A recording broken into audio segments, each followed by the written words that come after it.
Okay, so here is our scene. Now we need to start animating. So of course, when we are animating the shards, we can't possibly animate them one by one by hand because we've got 130 pieces of glass. That would be positively impossible. So what we need to do is use a simulation. Now the simulation in Cinema 4D is called MoGraph. So to set up our shards for a simulation, we need to create a MoGraph fracture object and put the pieces inside it and just delete the null by saying delete without children. So it leaves the children objects but deletes the null itself. And we'll call this shards. Now, we need to add a rigid body tag, which pretty much says that the object with the tag has physical qualities. So various objects with the tags basically interact with each other. They are basically physical. And we add that by saying simulation tags and rigid body. Also, we need to add one to the bottom half of the glass so that the pieces don't just fall through. If there is an object that doesn't have the tag, the pieces will just ignore it as if it wasn't there. It will be just basically a ghost that they will fall through and don't interact with at all. So we add the tag to the bottom, simulation tags, rigid body, and also to the backdrop, so they bounce away from the floor and not just fall through it into the eternity of 3D space. So, rigid body. Now, for the backdrop and the bottom, we go into the rigid body tag, into dynamics, and we turn them off. So these objects are basically just, what did I just do? Oh, nothing. So these objects are basically there, but they don't move. They are not at all sort of influenced by other objects moving. They are just there to bounce the moving object away from themselves. So in the shards, let us just change the frame rate to 24. And in the shards, we'll go into the dynamics, and in collision, we will say individual elements all. Otherwise, if we basically threw something into the shards, it would behave as a single object. So the whole top half would fly away without breaking apart. So we say all. So it basically it shatters away when it moves. Now there is right now. When we just play it, it should just drop. And sometimes it makes glitches like this. So we need to just check this out if everything is okay. The bottom does have the tag, yes. Oh no, I clicked the wrong button here. Here it should say enabled, but dynamics off. So let's see. This is wrong. Also, that's probably why this is. It's not here, it's in the project settings. When you go to dynamics and expert, when we change the margin to 0, it should work properly. Again, it does some bad things, so let's just increase the steps per frame. The steps per frame is basically at each frame it creates some subframes through which it calculates the movement. So per each frame it will do 5 calculations between the frames, and we want to put that higher, maybe like 20, and when we do the final render we will use maybe like 100. This is even worse. Okay, so let's check this. That is the problem with with MoGraph. It often does things like this.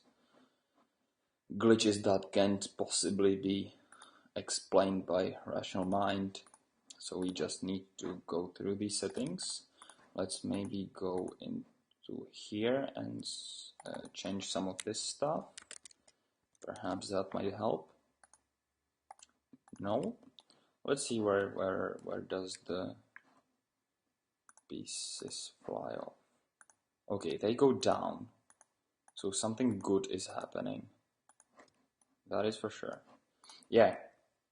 Another thing we need to set for these two static objects is we go into collision, and in the shape we select static mesh, so it doesn't sort of shrink wrap the object, because if we say automatic, then for example the backdrop will be as if it was shrink wrapped, so it will think these points right here are connected and that the whole thing is sort of this triangular object, which it of course is not. So we put static mesh and it should work properly in case you've got concave objects.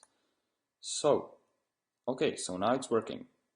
Now it of course just falls apart because it's basically just shards on top of each other, and they have no force pushing them away or anything. And now I can't pause this. No, pause, good. So what we do now, we need something to blow these shards away. Of course we could use the bullet. So first off, we don't want the shards to start dropping right away. So we go into shape, not shape. We go into dynamics and set on collision. So they will start moving only after they collide with a different object. So right now they just don't move because nothing is colliding with them. So how do we make them explode?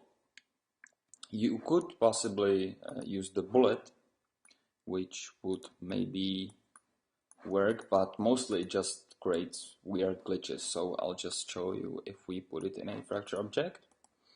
Just how to do this if you want to experiment and perhaps make it work.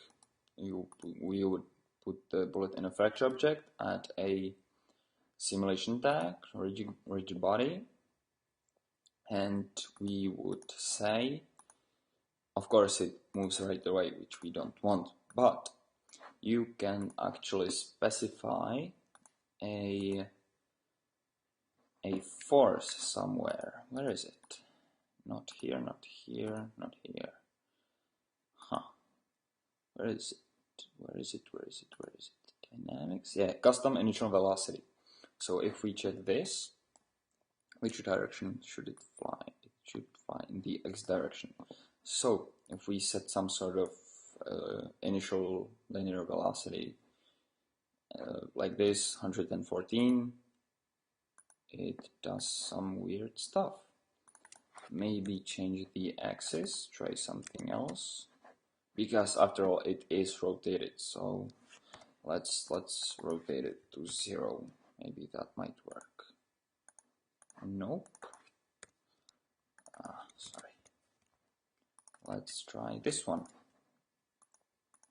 See, now it flies forward a little bit. So let's say like 100 maybe.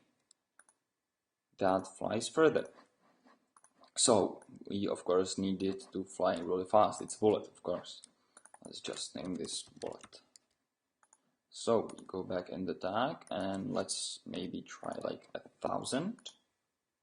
See, it flies forward, it breaks the glass, but the glass starts doing really weird stuff. And most of it just stays together, which is wrong. No, pause. Good. So we go to the beginning. How high is the bullet? Maybe it should be a little bit higher. Let's put it perhaps like here. Let's go further away. And maybe try like 10,000. Let's see. Yeah, that doesn't do anything at all. So maybe 2,000. Sometimes when you overdo the settings, it will do even weirder things than you would expect. So maybe the 1,000. Let's see. Okay, so this obviously doesn't work because when it's 1,000 centimeter, the custom initial velocity, the bullet just after it flies through the glass, it just drops on the floor and bounces off. So we needed to fly straight all the time, which of course is a problem. When we specify a bigger initial velocity, it doesn't break the glass at all. And these are, let's use a margin, maybe that'll help. We'll basically pretend the bullet is somewhat larger. That does help. Maybe let's overdo this, let's do like 5. Still nothing. Maybe 10 perhaps. It does the same thing over and over again. Let's maybe change the speed. Let's try to increase it. Doesn't work. Decrease it. Does something different. Let's specify a custom mass. We'll basically make the bullet very heavy. So let's say 1000. Why does it keep dropping? It shouldn't do that. Anyway, let's try to increase the custom initial velocity. That does something very weird, where the shards just fly away, come back together, and it makes no sense. And what? Well, the shards start pouring. Let's try one more thing. Let's increase the steps per frame. Maybe that might help. No, doesn't help at all. So, as you can see, those are the kind of glitches I was talking about if you use the bullet. Of course, you could play around with the settings and maybe make it look more realistic, but then again, you don't have that much control over it if you use the bullet. So what I chose to do instead is animate the bullet by hand, and instead make a sort of an invisible object that breaks the glass. So like an invisible sphere that just crashes into the glass, and the glass at the same time when the bullet flies through and the glass basically explodes. So we'll go back to the beginning. We'll delete the fracture object of the bullet. We don't need the bullet right now. So what we need to do is we need to make a sphere. This can be any kind of object. This can be, I don't know, square, triangle, anything. Now let's just try maybe reducing the segments. The sphere will be invisible, so we basically don't care how detailed it is. Let's even delete the func tag. Now we need to add a simulation tag, rigid body, turn off the dynamics, and we will animate this. We will animate it from here to here, and let's make the animation linear. By default, Cinema 4D uses a spline interpolation for the keyframes, so as you can see, it's sort of a smooth curve. I don't want that. I want a linear like this. Excuse me. Okay, so let's see. So here you can see the sphere basically breaks the glass. Now,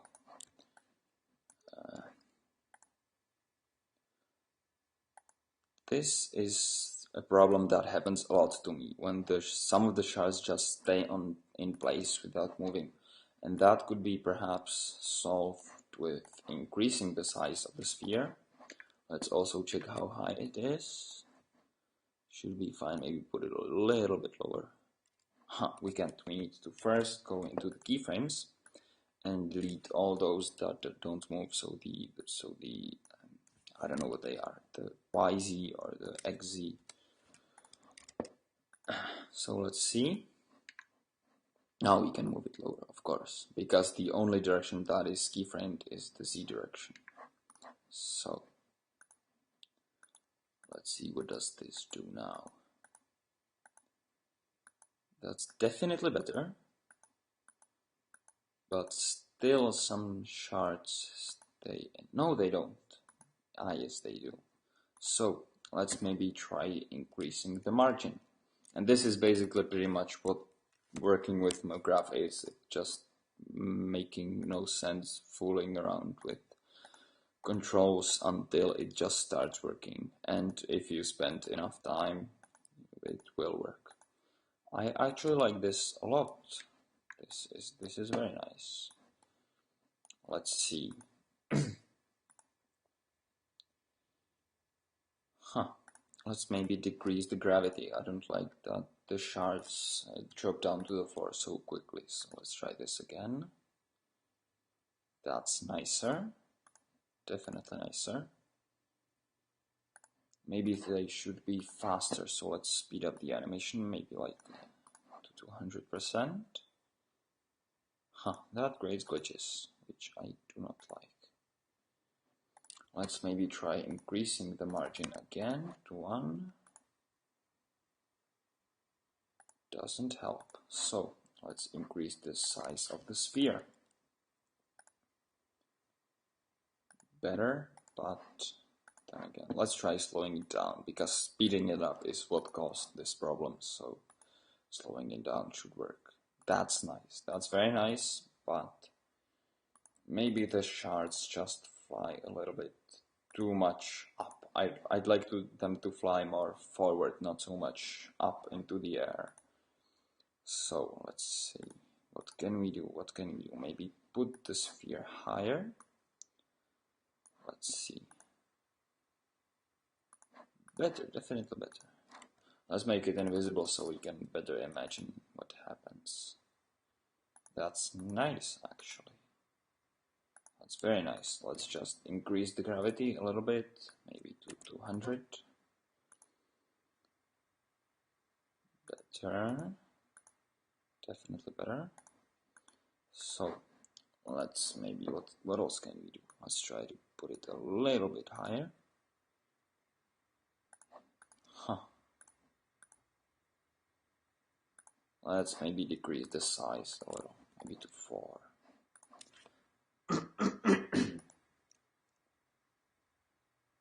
I think that's nice. That's pretty nice.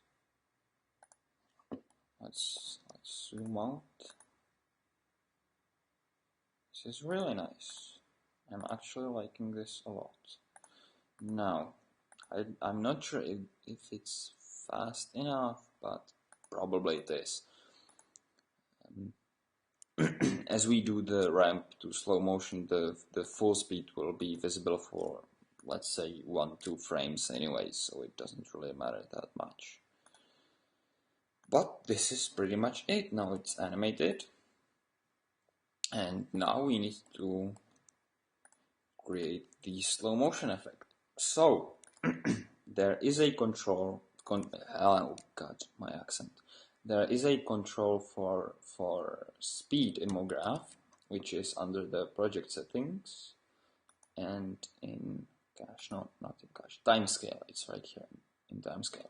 By the way, the cache is very useful as well. We will use that when rendering. You can basically, here when you just play it, it calculates the physics on fly, but you can bake it down, so it just goes through them, and now they will be pretty much saved in a cache, and it will always be the same, and it will of course play back faster.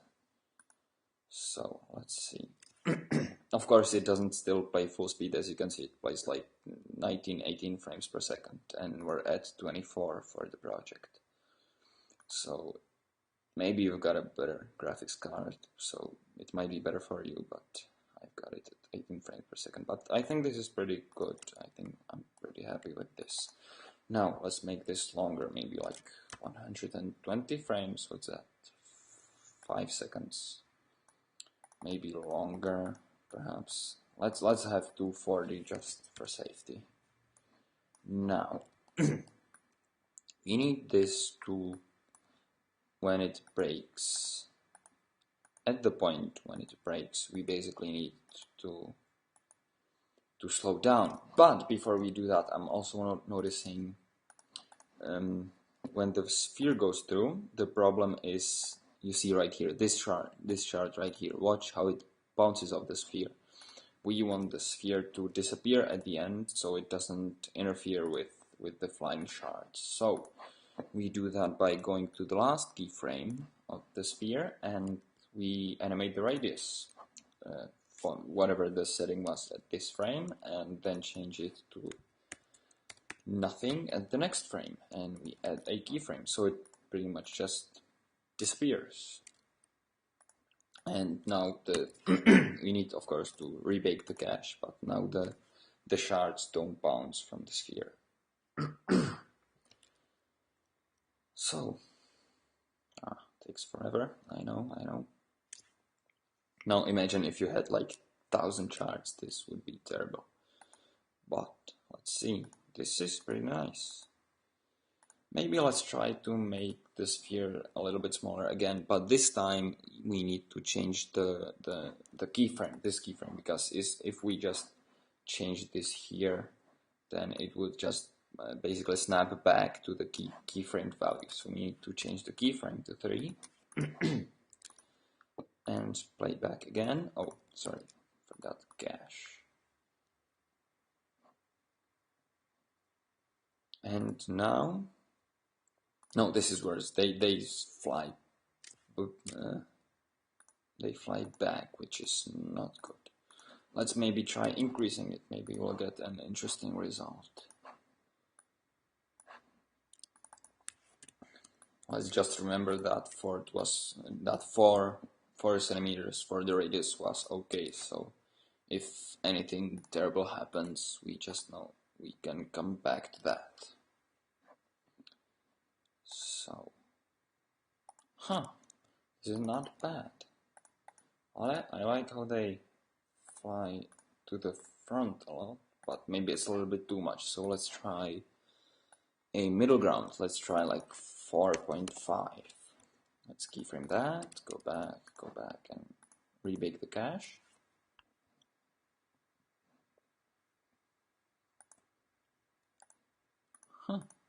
This is really nice. I'm liking this a lot. Maybe we'll just decrease the gravity and increase the bounce, so they bounce more a little bit off the ground. Why do they have different values? Oh, it's because of the sphere. Let's deselect the sphere and select the shards. Let's increase the bounce to maybe like 40. The friction, it's polished glass, so it shouldn't be so much, so maybe like 10. Let's try.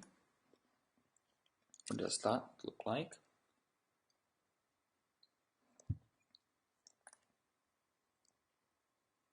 That's definitely nicer. Oh yeah, but this happens where some shards just fly up. They bounce off the floor and they just fly up for no reason. So this might be a little bit too much bounce. So let's change it to I don't know, 25 perhaps. Let's see. Clear cache, fake cache.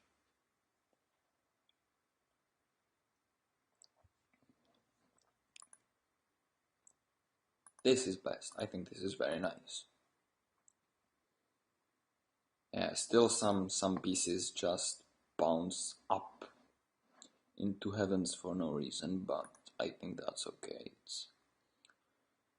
Yeah, this is fine, Maybe let's just change the bounce on the backdrop a little bit to, I don't know, 10, decrease it.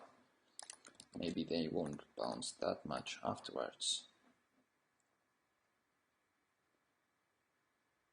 Let's see.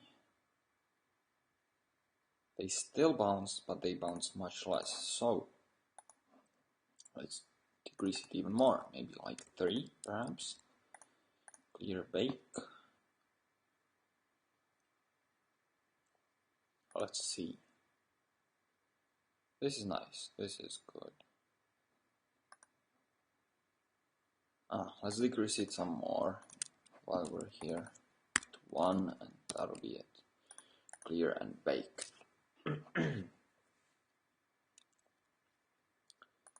Let's play. Yeah, this is fine, this is perfect. So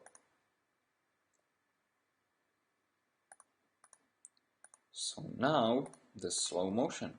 And how do we do the slow motion? As I said, there is a control right here for time scale. So we'll find the point where the glass starts to shatter, which is here. Let's choose this one, and we add a keyframe.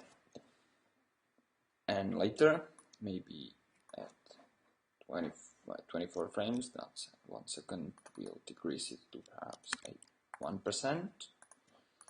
We'll see how that works. And bake again.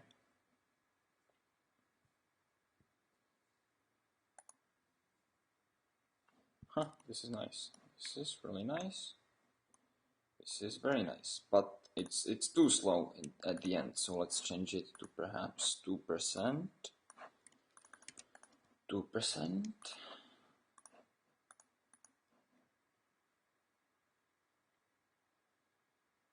Let's see.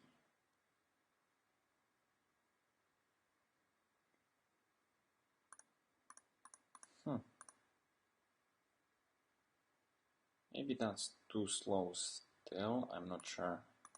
Let's try maybe 5% perhaps. 5% like this. Clear and bake.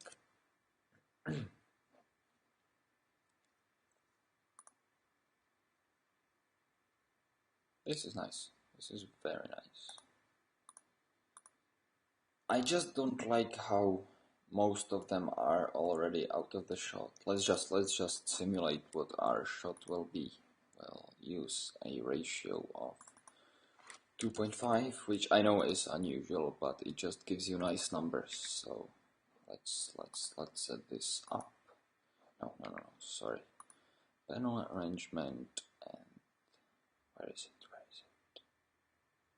This way. So we have perfectly what's gonna be our shot.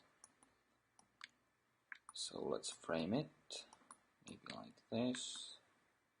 Yeah, that should be approximately it.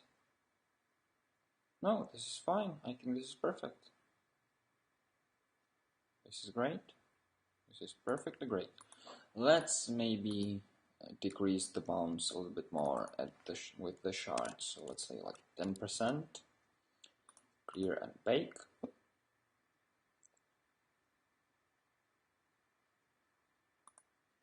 Let's see. Yeah, see how they bounce up for some reason. Maybe it's the collision noise. Let's try decreasing the collision noise to perhaps 0. Clear and bake.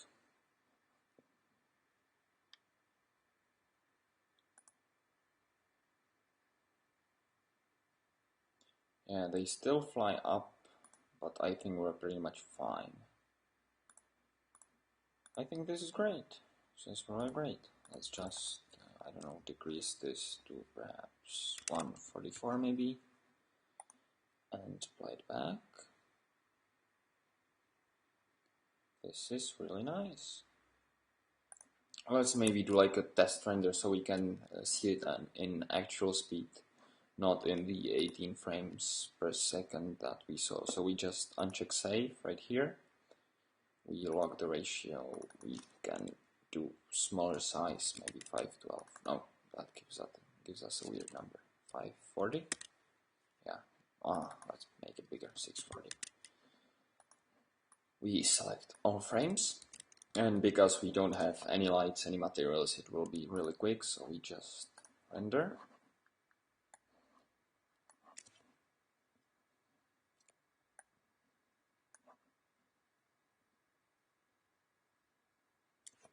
Yeah, this is just a quick little preview. Let's try to play it back. It's not playing real time. No, I did something wrong. I didn't set the frame rate for the render. That should be 24 as well. So let's render this again.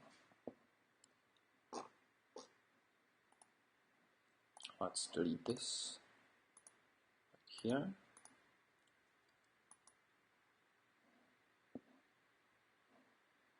Let's see. So let's go back and let's see.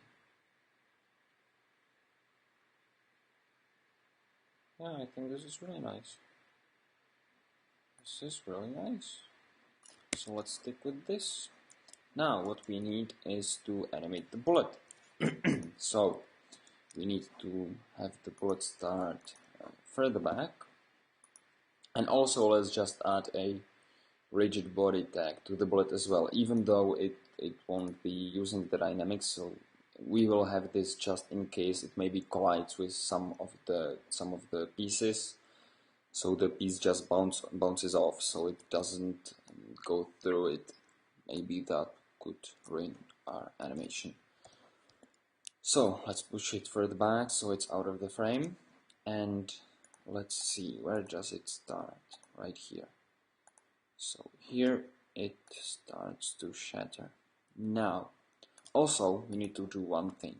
If we were to start the animation with this as the whole glass, with already the broken pieces, it would create very weird refractions. So we need to start off with the whole glass that we don't have here. We have that in the, oh god, where is it? Right here, in when we were modeling the glass 01. So let's go here,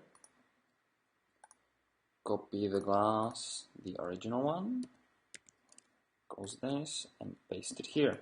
And what we need to do is at the point where the glass, what did I do? Oh, wrong.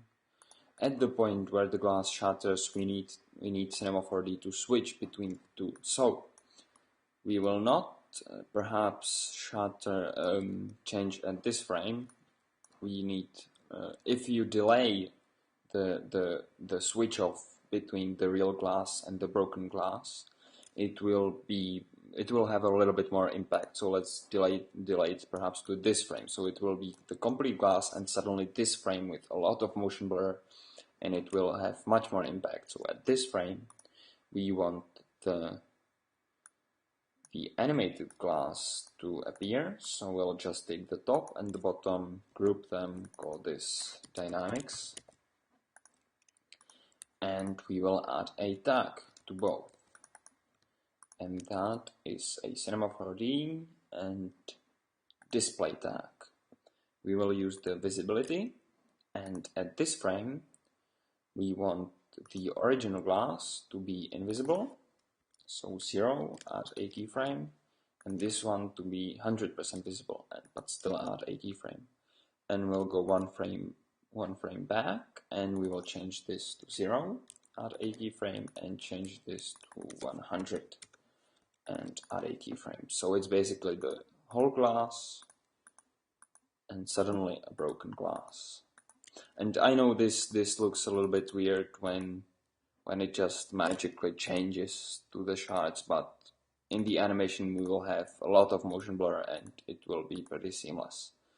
So let's animate the bullet. Maybe it's a little bit too far back. Let's move it here. And at the point where the glass breaks, where is the keyframe for the dynamics? It's at here at the 4th frame. So at this point the bullet should be somewhere through the glass because it has already broken the glass, of course. So let's say it will be maybe like here. We will go to the bullet and coordination, add a keyframe, and we'll go perhaps like 2 frames back and move it way out of the frame. So it starts here. Now let's add a keyframe, let's just round these numbers up so it's cleaner. See, this looks pretty well. The bullet flies in and breaks the glass. And make this perhaps like 10. So it travels 100 centimeters in these 2 frames, which is 50 centimeters per frame. That will be important in a second, because at the point where the dynamics slow down at frame 24, we need the bullet to also slow down to that speed, or to that percentage of the speed, and the shards go by 5% of the speed. So the bullet, if it went 50 frames per second, then of course if we do this, then we will see it, when after the slowdown to the slow motion, it needs to go 2.5 frames per second. So, sorry, 2.5 centimeters per frame. So, the tricky part will be the slowing down. So, how do we, I say so a lot, don't I? So, no more. So, oh God, sorry. Don't say it. We slow down the bullet, but how much does it move between the frame 4 and the frame 24, where it should be slowing down? Well, what we do here is basically how many frames is it? It's 24 frames. So let's do an average between the original speed and the final speed. So when it's 20 frames, let's use 10 frames at 2.5, which of course is 225. I don't know why I used the calculator for that, but and 10 frames for 50, so that's 500. That's a lot. That bullet will be out of the frame. I don't like that. So let's see the problem here. If we do this correctly, 50 times 10 plus 2.5 times 10, it should move by 525 centimeters. So therefore, at this point, it should be plus 525. It should be here, which is way too far away, and I don't like that. So let's change a couple of things. First off, let's slow this down in the beginning here. Let's slow it down by how many? I don't know, maybe right now it's at 50 per frame, so let's change it to 30 per frame. So we do. Is it out of the frame by then? Depends. I'm not sure. Yeah, I think this should be fine. Yeah, this is fine. This is far enough. So let's add the keyframe. Also, let's make this linear. So linear, just for now. So let's try again. 5% out of 30, so that's 30 divided by 20 is 1.5. So 1.5 frames a second. Now 300 plus 1. Plus 15, that's 315, that's still too much.